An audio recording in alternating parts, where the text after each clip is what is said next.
One of the things about CineGrid, and this is something that both Natalie and Lauren always talk about, is that the real networking is in the people.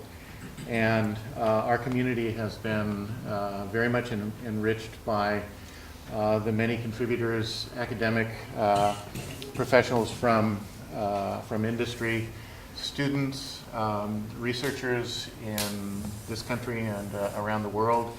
One of our most distinguished colleagues left us last summer, and I think I'm not going to be able to talk about it, so I'm going to ask Natalie. I won't either, but I'm going to try. The next part of this presentation is going to be a telematic performance, and we're here today, and this performance is going to be dedicated to Nathan Brock.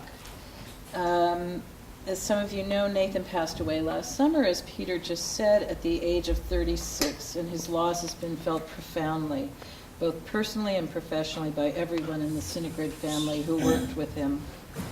CineGrid's a community of members who often balance their joint collaboration projects on the hairy edge of what can be achieved, both technically and artistically. Nathan became an integral part of this family. He quickly became one of our resident experts and the go-to guy for network streaming media demonstrations and research projects, everything audio. He was deeply involved in the planning and execution of many CineGrid demonstrations, otherwise known as tests of fire. We learned so much from him. Don't forget the audio is a phrase that still rings in my ears. Without him, many proof of concept demonstrations simply couldn't have been done. For those who work closely with him, he was our beloved Nathan, a bundle of energy who was always ready to jump in with both feet and all sails flying to contribute his expertise in streaming media to another challenging or impossible project. That's not to say that working with Nathan was always what one would call easy. Indeed, he could be prickly, opinionated, demanding, and an absolute perfectionist. The art of compromise and negotiation did not come easy to him, and patience was not a strong suit, as even his biggest fans might agree. However, we all knew that he did not hold anyone to a standard that he didn't set for himself, and was willing to put in whatever was needed to ensure a successful project. Over the past 5 years, we saw Nathan evolve and grow into a polished professional and academic whose career was on the rise. Mentored by his professor, Peter Otto, and working closely with his colleague, Michelle Daniels, and other members of the Sonic Arts Group, the success and expansion of his role led to an increasing visibility in the community that is developing and using next-generation tools for cinema post-production and distributed performance. In addition to his other work, Nathan also worked tirelessly with his friend and colleague Donna Plepes, the director of the CineGrid Exchange, to realize our dream of a distributed repository for CineGrid resources, and much progress in that area has been made. Nathan was a Renaissance man with a sharp wit and encyclopedic knowledge across many subjects: composing, performance, streaming media, fine cuisine, vintage wines, design, fashion, the list goes on. It wasn't until I met his parents, brother, and sisters at his memorial service that I understood that a well-developed sense of humor and a deep knowledge across many subjects is a quality shared in the Brock family DNA. Often dressed in a manner reminiscent of a modern-day Oscar Wilde, although Nathan had more flair, I'm pretty sure, he sported brilliantly assembled outfits, which included designer pieces he found at bargain prices, along with clothing designed and sewn by his wife, Vicky, of whom he was so proud. He often bragged, "Yeah, Vicky made this," or "Vicky made that." If you look around the room today, you'll see bow ties, each one a tribute to Nathan, who loved a hand-tied bow tie. I don't wear a tie, but I did bring this fancy scarf in tribute. It's so hard to speak about Nathan in the past, but as we gather for this performance, one of his passions was telematic performance. I know he's here with us.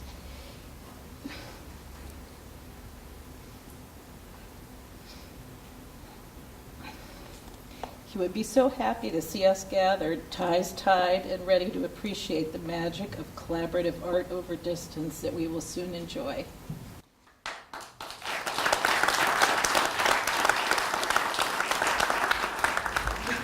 of Nathan's collaborators is Mark Dresser, a distinguished bassist and professor of bass on our faculty here at the UCSD Department of Music. And besides the fact that he plays a pretty damn big instrument, and it makes good sense to be able to play with others in distant locations without having to get on an airplane with that thing. He somehow found a kindred spirit and a dedicated collaborator in Nathan, and they worked together for, I guess, since 2008.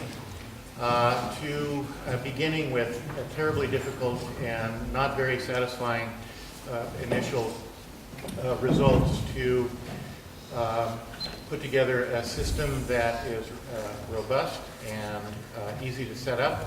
It's been exercised many times. We've had concerts over continents, across oceans, with United Nations, with some of our collaborators here on the West Coast. We quickly learned that it's easier to collaborate with other musicians north and south than east and west.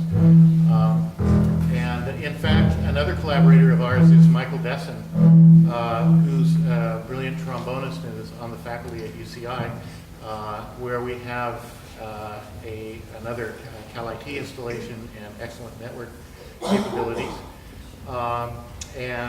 So just before we go there, I'd like to introduce Trevor Hentharn, who was in fact the original, our original collaborator working on telematic performances when we first started up in around 2006. And Trevor is the IT and networking mastermind in the music department. Also teaches at some of the area colleges and universities. And Trevor's going to just quickly tell us what's going on here technically, and then the concert will begin. Well, I drew a pretty picture, but I think the significant part of this event is, I think it has been 10 years since Peter came to me, and I very quickly thereafter started working with Nathan on Jack. Jack is an audio program that helps us route audio inside of, we use Macs for this, Mac computers. And back in 2004, 2005 for iGrid, 2008 for that CineGrid, and a bunch of telematic performances in between, we've used a similar setup. And what this allows us to do is we have an audio setup, which uses Jack and Jack Trip, that takes audio from Irvine. Michael, you there? Yeah, can you hear me? Yes. On cue. All right. Perfect. So we've got Michael Dessen in Irvine and Mark Dresser here in San Diego. And the delay between Irvine and San Diego is approximately 20 or so milliseconds. There's Michael. And I don't know what that's blinking down in your belly there, but I think that's coming from your side. And we'll just live with it for now. So the technology we've evolved to using today is Jack and Jack Trip for audio, which gives us our very low latency audio between here and Irvine. And then for video, we're using a software version of the life-size system. It's called Softphone. And this gives us the ability to send HD audio to Michael, because that's what's really important. He's sending us standard def video in reverse. This is, for you video people, this is H.323 standard video teleconferencing stuff. We've decoupled the audio and video so that we have a higher latency on the video, which gives us the higher quality, but we have the lower latency on the audio, which gives us the ability for Mark and Michael to collaborate a little better. So what is the latency between? It's about 22 milliseconds, I believe, is what it is on audio, and it's about 300 on the video. As for this room, what we've done is we've taken advantage of your 5 speakers, and this one you can move back a little bit. We're not using this one. We are using the other 4. We're using the subs that the Sonic Arts people put in. And we're using a 7.1 system that's built into the Constellation, and we're using what ended up being the short room configuration because it allows us to have a lower reverb so it doesn't interfere with the telematic experience. So that said, I think we're good. Could you please explain the word telematic for us? Well, Why is it a telematic? well, we're using computers to perform with musicians. How we're using it is to using computers to perform with musicians in other geographical locations. So this is one of many things that we do. The last thing that we were working with Nathan, we're rehearsing today, which is a virtual tour, a carbon reduced footprint concert series that we're doing between San Diego and Amherst, Massachusetts, one night, San Diego, Zurich, Switzerland, one evening, and the following evening at Stony Brook. These are all with professional improvisers. This piece that we'd like to play is dedicated, composed for Nathan.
This is a piece called Baka Chown, which is a chaconne.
please join us for a reception.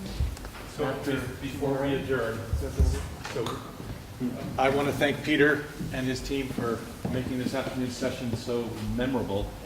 I certainly want to thank our performers. We had networked performance, and it always is so wonderful to see art, live performance, people making music.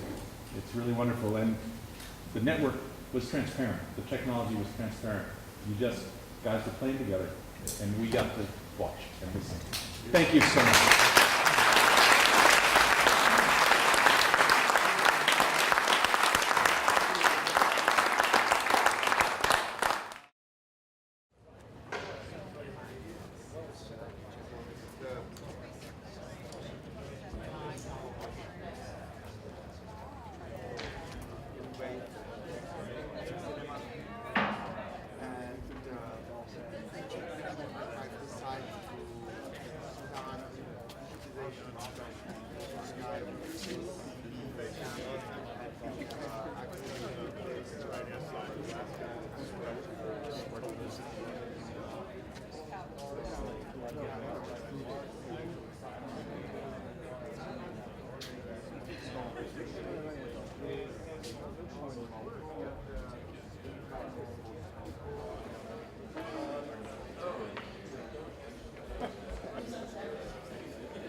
Something like that.